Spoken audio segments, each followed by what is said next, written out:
Okay, this is an important one. I need to bring this up. I need to bring this up on tonight's show. It's about Seattle, and because Seattle's been having this tech boom, it's not really their tech boom that blew up their housing. It was the foreign investing when Vancouver put in their foreign buyers tax in 2017, and the tail end of 2017, everyone went to Seattle to invest, and then other speculators went to Toronto in 2017, and you saw what happened in both cities, a tale of two cities. You saw what happened, right? So here it is. Seattle offers BC lessons in the dark side of tech industry explosion.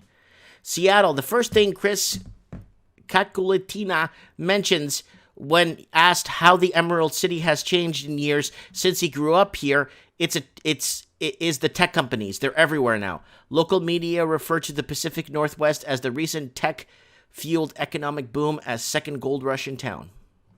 All right. The opportunities are immense. North-south connections, the dark side of the boom.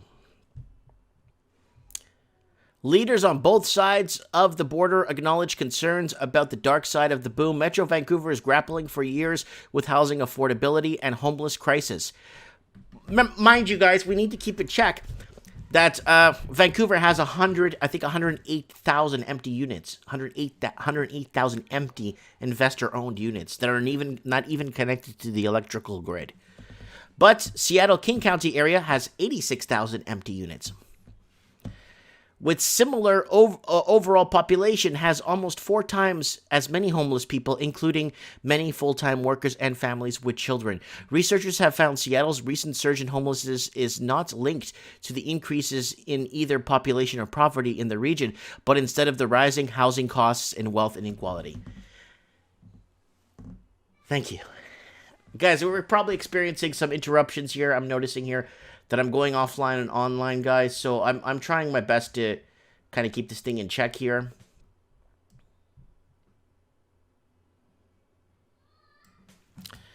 Vancouver had a high housing prices, but not very high wages.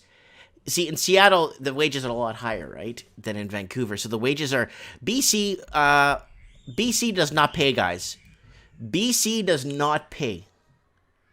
They don't pay. British Columbia is one of the worst provinces for pay. Okay, are the rich secretly hoarding their wealth in Seattle's luxury condos? According to a new study, nearly half of units in one downtown building were owned by anonymous entities. We covered this on last week's show. Again, Seattle was plagued with foreign investing again when Vancouver put on their foreign speculation tax and people moved to Seattle South and then east to... You go to Blair, Washington, it's overpriced. Blair is like Buffalo, New York. Like Barfalo. But I'm saying, like, that's, you know... And that's what's happened. Anonymous entities, we covered it on last week's show. And right here, overall study found that 12% of these units are owned by trusts and limited liability. Why? Because the majority of the time, the name of the owner of the will give it away right off the bat, right? So that's the problem here. So lots of incorporations that own these companies and a lot of bankers, real estate agents, and mortgage brokers are lining their pockets left, right, center, in front, behind, over, back, front, back, back, front, overall, this circumference. They're covering themselves. They're lining their pockets with your future. Why is it your future? Because you can't buy into the market because you're bought out.